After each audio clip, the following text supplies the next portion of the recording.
Hi everyone, this is Sunette, and in this video for our March basics of behavior and mannerisms, we are going to be having a look at the frown.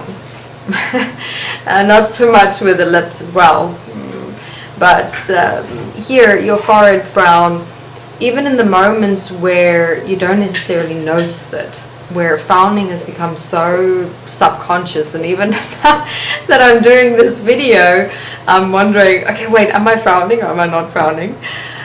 So even with us doing this video right now on frowning, you may find yourself most naturally becoming more aware of when you frown in days to come. So in the previous video, just as another nice refresher for those who haven't as of yet, in our February newsletter, our basics of behavior and mannerism covered the chin, and how something as simple as just a chin up can really transform the experience of yourself in a moment. And then not only that, but how with changing the presence of yourself as you change your relationship with your chin can make a massive difference in a moment in your everyday life. Okay, so now that we've covered the chin, we're also going to be having a look at the frown. And when we subconsciously or unconsciously frown in our everyday life moments, like for me, I've noticed sometimes where, you know, I'd be in the car and, you know, my partner also driving, he turned to me and asked me, "Why are you frowning? Is something wrong? Are you okay?" I'm like, "Yes, I'm fine."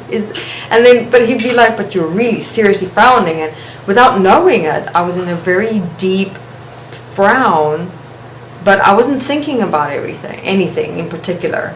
But at the same time, it felt like I was thinking about everything.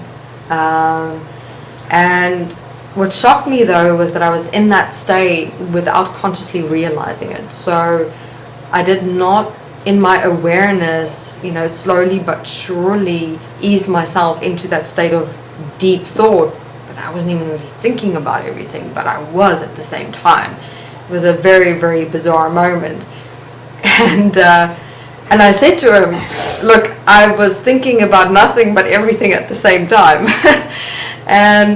But when I retraced my steps, I realized that I started looking at very deep points inside myself that I kind of subconsciously, unconsciously drifted into.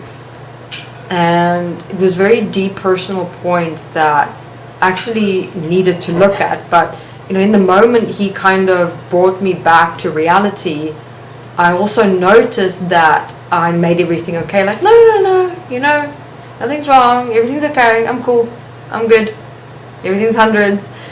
And that also, I took note of that moment. It's like, okay, you were deeply looking at things when you retrace your steps, but now you're currently like hyper and all perky and everything's good and fine and happy. But what's going on here?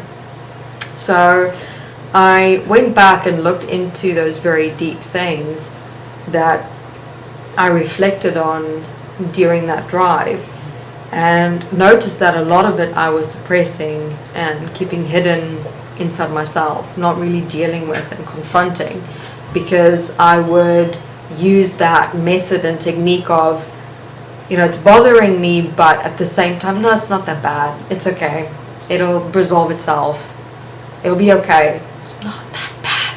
It's not that bad. But inside myself, there's a part of me yelling and screaming and shouting, "It is that bad. It is that bad. You need to address this." So what I'd like everyone to have a look at is the frowning, in particular those moments where it is subconscious and unconscious, and it is a really deep frown. And just with us speaking about it right now, you'll become aware of it more. I know many of you may ask, but how do I become aware of something that I'm not aware of at the moment?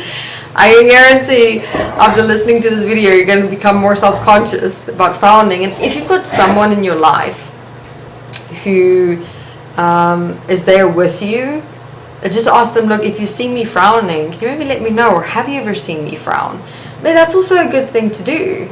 I don't think in our relationship with one another, with us people who tend to live together, we observe each other and our little traits and nuances of behavior and mannerism, and how that can actually assist and support one another greatly in getting to know more about yourself. My partner is very much on it all the time. Even that's just been in his nature, and that's really been supportive for me and allowed me to become more aware of myself, which I am very grateful for. So let's have a look at developing that dimension in your relationship with people in your life. Ask them, hey, can you maybe tell me what facial expressions have you noticed about me that I do, that you find me in? Ask people who are your mirror, what do they notice about you? Because sometimes it's very, very interesting how much you can learn about yourself through others' observations of you that they don't necessarily talk about, because we don't also ask. That's also the one thing I've asked, but why didn't you tell me? And I'm like, well, you didn't ask. Yeah, and that is very, very true. So establishing that dimension will allow you to get to know yourself a bit better in your mannerisms and behavior in everyday life that you may have taken for granted. Alright everyone, so those very deep frowns, those moments where you feel like you're empty, you're looking at everything yet nothing, have a look at the deeper seated issues inside yourself that you've actually been suppressing and not addressing, and kind of been covering up inside of you with that perkiness of everything's fine. In the meantime, it's more like everything's fine when it's not. Open them up for yourself, write about them, resolve them, talk to someone about it. Just assist and support yourself to deal with them more effectively. Right everyone, thank you very much, and see you in the next newsletter.